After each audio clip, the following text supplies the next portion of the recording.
We're respectful of his views on the trial, and we look forward to an opportunity to develop the record. We're also happy that we got extra discovery. As I said, transparency. The key here is transparency. As each day goes by, we learn more and more facts about why this isn't an issue, why this case shouldn't have been brought, and why President Trump has done absolutely nothing wrong. I think that's the case universally. I'm not going to speak to other lawsuits or litigations or investigations, but I think universally that's what we're seeing.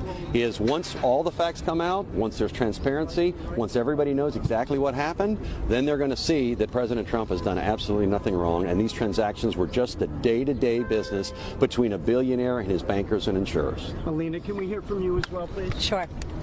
Just your thoughts on how it went today?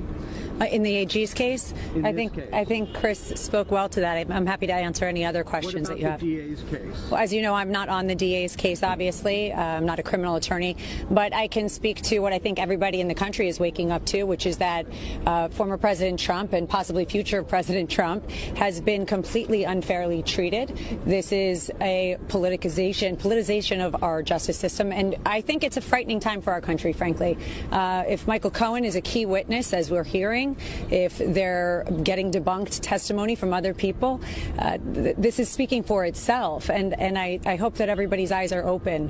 It would be a very, very grave mistake for them to indict President Trump. You talk to Mr. Trump every day, maybe multiple times a day. How does he feel? What is he telling you about the DA's case? I think this is another day for the president, and I think that's the important thing to take away from this. This is something that has been happening since he walked down the escalator at Trump Tower in 2015, 2016, when he was running and won.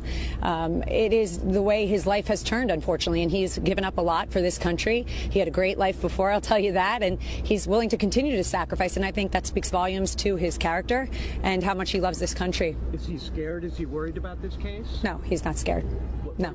He's sad by what's going on. Yeah. Indictment, and I know he's called for protests. What sort of is his state of mind going into these next few days? I think it's the same as any other day. How is this any different than last week for President Trump? There's some reporting that tomorrow there's another witness. Are you aware of that, and what does that mean for the case? I would never speak about the details of that case. Again, I'm a civil attorney. I'm here on a different matter. What about Robert Costello as a witness? Yes. I think Bob Costello did a fantastic job. From my understanding on what he said on Tucker, he was eloquent, he was ethical, he thought that there was unethical behavior happening, and that he had an obligation to come out and to speak up and say that Michael Cohen was evidently suicidal and all of those issues, and that he was feeling pressure to go to jail and flip. And I think that we have to look at who he is, right? Michael Cohen is a convicted felon. He himself has gone into Congress and lied. We all know that. This is who they're resting their case on, everybody. This is what we're dealing with. So, can you tell us yes. about the nature of the protests that Donald Trump has been visiting? Obviously, people Is he visiting a protest? I missed that. He's posted several times asking for people to protest. I think that everybody needs to remember that when BLM asked for protest and when they did protest, nobody had a problem with it. There is injustice. There is injustice. We all as Americans, and I think this is every American, have a right to say when things are wrong, and things are wrong right now. I'm all set. Thank you. Okay, so what's the latest on the Trump arrest? Well, they're starting to see what we've been telling you the entire time, which is that this is going to only help Trump. Even Chris Rock, Elon Musk, Mike Tyson, all these people are now backing Trump. Chris Rock says you're going to turn him into Tupac. He's going to sell more records. Why the hell would you arrest this man, especially under specious charges that are clearly untrue, unreal, and unverifiable as it pertains to anyone else who might run for president, right? So, I mean, you know, you have Barack Obama, you have Bill Clinton, you have Hillary Clinton doing like 400,000 times worse than what they're accusing Donald Trump of doing, but it's Trump who's going to get put in handcuffs. Yeah.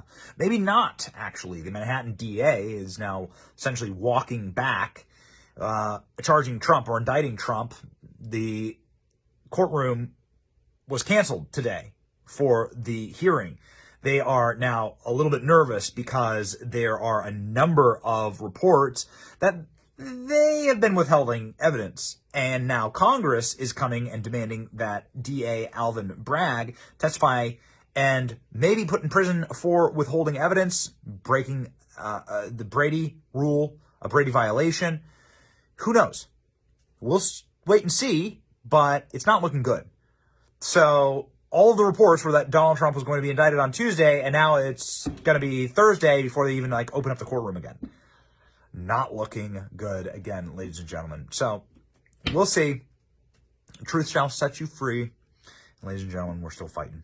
What's going on, Facebook? It's your boy, Benny. Thank you for watching our video. If you wish to help us fight the communists, share the video, like the video, and join our 1.8 million person strong community on our page, Benny Johnson.